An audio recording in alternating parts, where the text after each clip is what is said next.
All right. We are back at Wingman Belmar at the Grit Won't Quit podcast studio. We have a very special guest on. We have Alesha Courtney. Good morning. How are you? Good morning. I'm good. I always heard you don't trust someone with two first names. So what do we say with that? Well, it's my first and middle name. All right. Okay. But good. my last name doesn't sound so hot. What do you got? Alesha Lazan. It doesn't roll off the tongue. No, I like Alesha Courtney better. So yeah, exactly. Even though you're not supposed to trust someone with two first names, I'm going to say in your case this is better.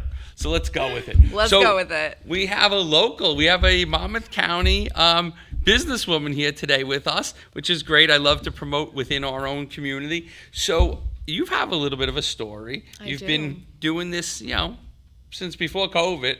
Yeah. So let's kind of talk about how you got started, what you do, where you've been, and where we're going. Love that. So this will be a great conversation this morning, and so let's start with how did you get into the world that you're in, and from your background, from your education, and then. Yeah. So I grew up and I had a lot of digestive issues. I never felt good. I was always exhausted. Doctors would always write it off and say, oh, it's just stress, it's IBS, and nobody actually knew what was wrong. I feel like 10 plus years ago, nobody spoke about food, nutrition, and food allergies. And then they're real. What? They're real. Oh, they're real. I just had someone on the Very real. podcast who hasn't been released yet, so I won't say the name, but told me had the same thing, but for babies with when they're having issues. With different foods and the moms that are breastfeeding and how that impacts the child and journaling and all. So you probably have this very similar story here. Yes. I've been sick since I was like 5. I've always been complaining about my stomach. I never felt good. And so it's real. It's not just made up. No, it's real. It's real. So when people say it's a trend, it's not really a trend. It's been going on for years. Legit. And I started working for a nutritionist after college. Okay. Where'd you go to college? I went to Monmouth University. Awesome. Whoop, Shout out to Shout Monmouth. out. To what's the Hawks, Hawk. right? Andrew, didn't you go to Monmouth? Andrew went to Monmouth too. Okay, listen, I'm old, so. All right, we're not going to talk about what year anyone graduated. We'll leave that in suspense. All right. So you went to Monmouth. Shout out to the Hawk. Yes. And right in Long Branch. And now, so what did you major in? I majored in health studies. I originally was supposed to be education. Can you imagine me as a teacher teaching kids? Hell no. I'm going to give a hell no on that one. Hell no. I don't think that I flunked out of that major. You're not built for that. My advisor called me in. She's like, what are you interested in? Because you can't stay in this major anymore. I'm like, I love working out and I love eating clean. Though I thought I was eating clean. She's like, great, we have a health studies major. That's your new major. Loved it. Never looked back. So it was really broad though, and I just never knew what I wanted to do after that. A lot of people were going into nursing. I see blood, I faint. So I'm like, nope. So that wasn't the area for me. And then I started interning. Okay. To figure out what I wanted to do, and that's what led me to the nutritionist. He put me on an elimination diet because he took me on as a client as well, so I can learn. And I realized I was allergic to gluten and dairy, and my stomach has never felt better in those 2 weeks than like my whole life. It was crazy. And he was like, you have severe food allergies, you have leaky gut, and all of these things I've never even really heard of at the time. Leaky gut just doesn't sound good. It's not. It's not good. I know, but it sounds probably. You want me to get a little sciencey right now? Yeah, give us a little science. When your gut has natural little holes in it, and they get too big. Because if we're just abusing our guts, and growing up, Pepto-Bismol and Advil and the bubblegum medicine, if anyone was in that generation, lived off of that. All of that stuff really does affect your gut. And then if you have food allergies on top of that, it's just constant inflammation. Mm-hmm. So then food starts to pass through into your bloodstream, and that's what causes the reactions. Leaky gut. Leaky gut. So that's what was happening. And I went on this crazy journey to heal myself. And I did my master's in nutrition after that. So I love this. Fell in love with the whole process. I'm like, obviously, it's not just me. There's probably so many people that need this. And after my master's, I've always had this entrepreneurial spirit. I need to be on my own. I hate working for someone else. You don't want to work for the man. Can't do it. 9 to 5, not for you. You'll work 100 hours to I not work will. 40. Absolutely. That's what they say about every entrepreneur.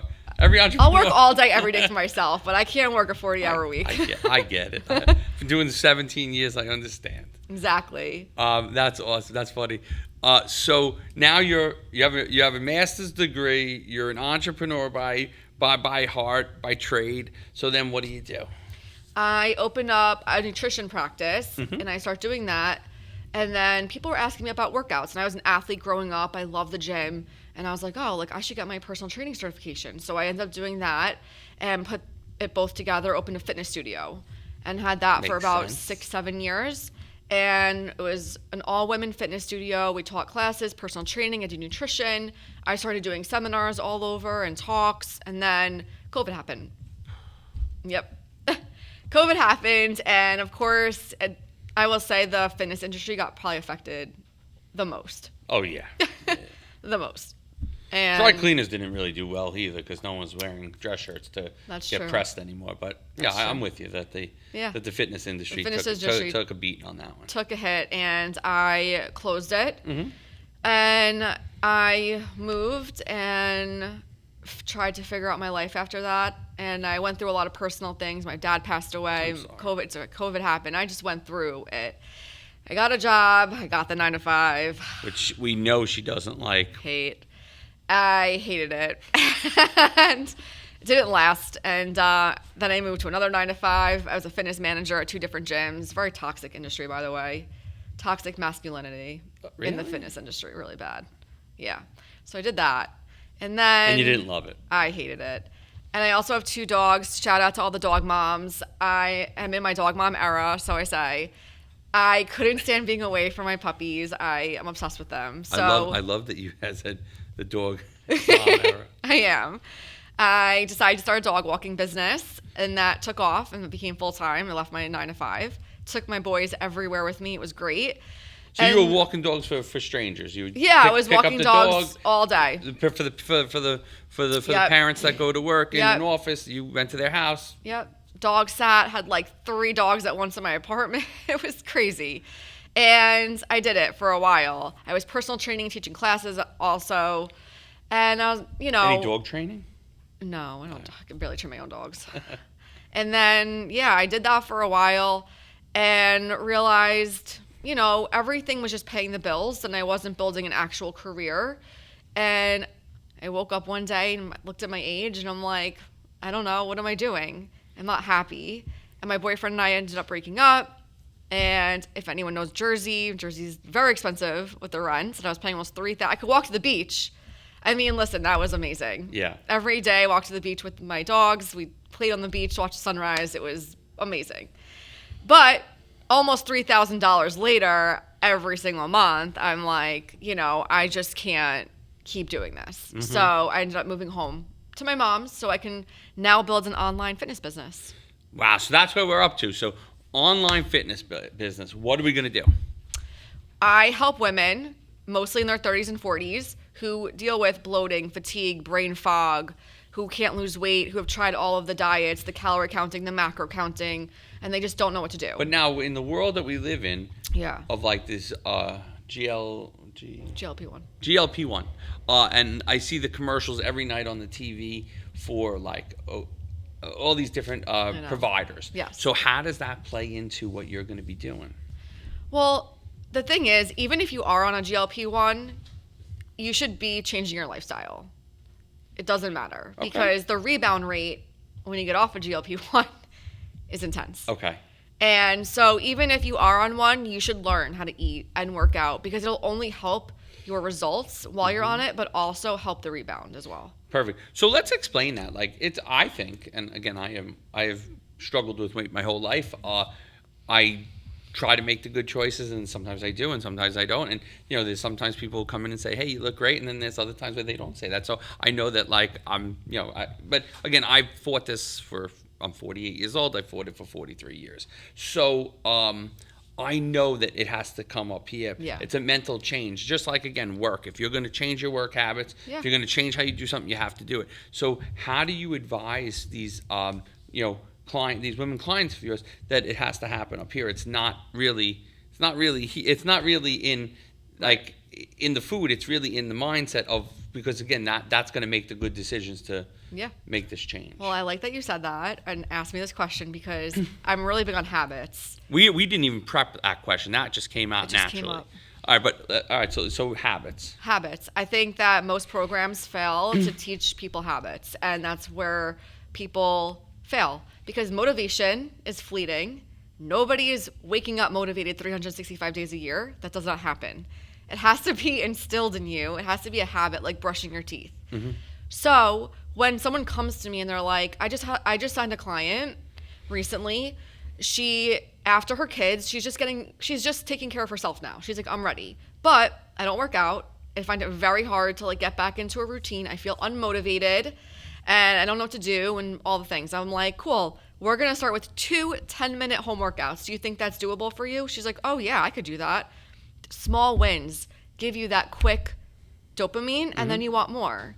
So it's about creating the habit, those small wins, because those will build into long-term habits at the end of the day. So now she's been with me for like 2 weeks.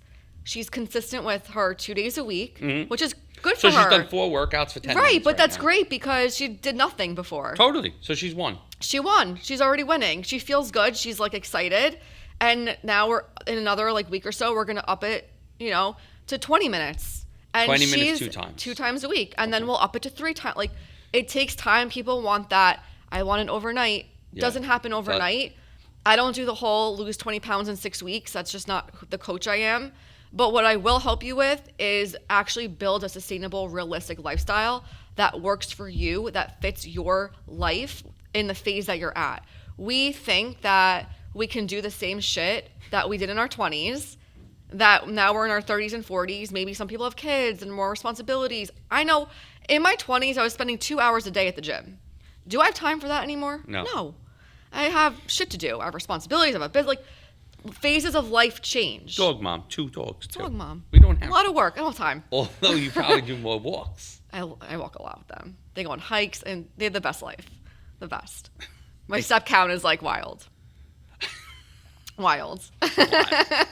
All right. So these small wins, and again, I think that again when I do consulting on marketing, I'm a big fan of the small win. Yeah. You're not gonna grow your business. You're not gonna double your business overnight. No. You need, again, let's go up by 10%. Let's go up by 20%. Exactly. And then keep going. So I totally subscribe to the small win theory. And again, it gives people. They see the win and they're like, all right, I could do this. I could do more. I could do more. I could do this. So I'm totally on board with you there. So now, on this online business that you're going to create, like what's going to be part of this for these women that are looking to get back on the health plan? So it's an app, and I put everything into the app. You get your workouts. It goes right into your calendar. So if so you sync it with like with your Apple Calendar. Yeah, you can sync it. That's awesome. That's great. So it's like I can work out Monday, Friday. Cool. So your workouts will be there. If you don't do it, I see that you didn't do it. Because you have to go in as the member. It shows that you completed or not. So like I'll be like, why didn't you do your workout? And then food wise, got to answer to her gotta now. Answer to me, which I'm very scary. Yes. And so then they do their food part and they log their food. And every single week I give them a weekly check-in on their food of how to tweak it. I have different methods that I teach my clients on how to build their plates out, how to eat right for their bodies. Because in our 30s and 40s, our hormones do shift as women. So we just need different things, especially during our cycle, during different times of month. So I go through all of that. They get weekly check-in forms and the accountability. So one-to-one chat with me where I'm voice noting them, checking in on them daily. How are you doing? What's your week looking like? And all of the things. So it's a lot of accountability. Are you encouraging to them? Of course. Are you a hard coach? Like, are you tough love or are you both? Okay. I'm very encouraging. Like, I'm very proud of you. That was awesome. Or, I could definitely be a tough love coach. Where if someone's just like fell off track and they're not getting, I'm like, get your shit together. But not everybody reacts the same. Tough love for some people, especially more my age than the younger generation, is how we were brought up. Yeah. And so tough love works for me. Yeah. But like, some of these younger guys that they would be scared of tough love. I'm not the coach for you then. Okay. All right, so we're getting somewhere. I can't coddle and all the things. You don't pat their hiney I and know. You're a grown-ass woman, but I do encourage you. Grown-ass woman. We heard it here first. Woman. I love it. I take on self-led clients who that are motivated. They're motivated to change, but they just need the guidance and the plan. And the coach. And of course, I'm encouraging. I'm not a bitch. I Can I say that on this podcast? Yeah, you can say whatever you want. Say whatever I want. If by chance something's too rude, Angela will modify it for us. But I think he hasn't been startled yet, so we're good. But yeah, so I am very encouraging, and I'm a very high energy person. So yeah, I think I'm lucky enough that the clients I've signed are ideal, and the right type of clients, our energies match, and it just makes sense. That's good. Perfect. So where do you see this business going? Since you didn't, is that since you're not a 9-to-5er, where do you see this going for the future, so that this becomes a sustainable business model with growth that can support your lifestyle? So I want it to be full time, and I want to eventually, hopefully, hire assistant coaches under me to take on a roster of clients. And I want to do speaking gigs. That's my biggest thing. I love speaking. Yeah, you don't seem like you've ever met a stranger. Yeah. No. I could talk to a brick wall. From the second you walked in this morning, I knew that we were going to have no problem getting this podcast done. Yeah. I could literally talk to a brick wall and be best friends with it. Like, that's just my personality. That's who you are. That's just who I am.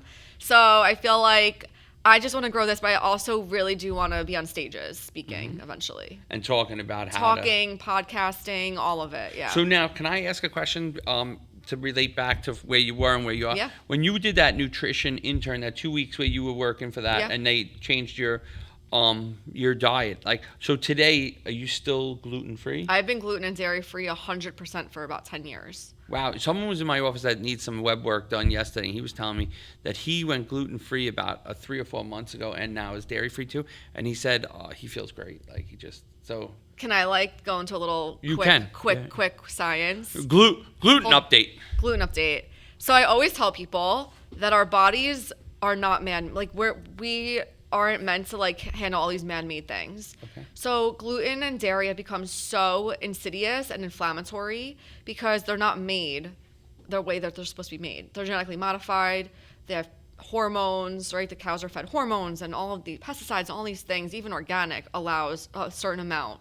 And then everything is heated up, which means everything is dead. If you look at dairy under a microscope, it's mucus. So when people have inflammation, they have sinus issues and mucus, a lot of times it's caused by dairy.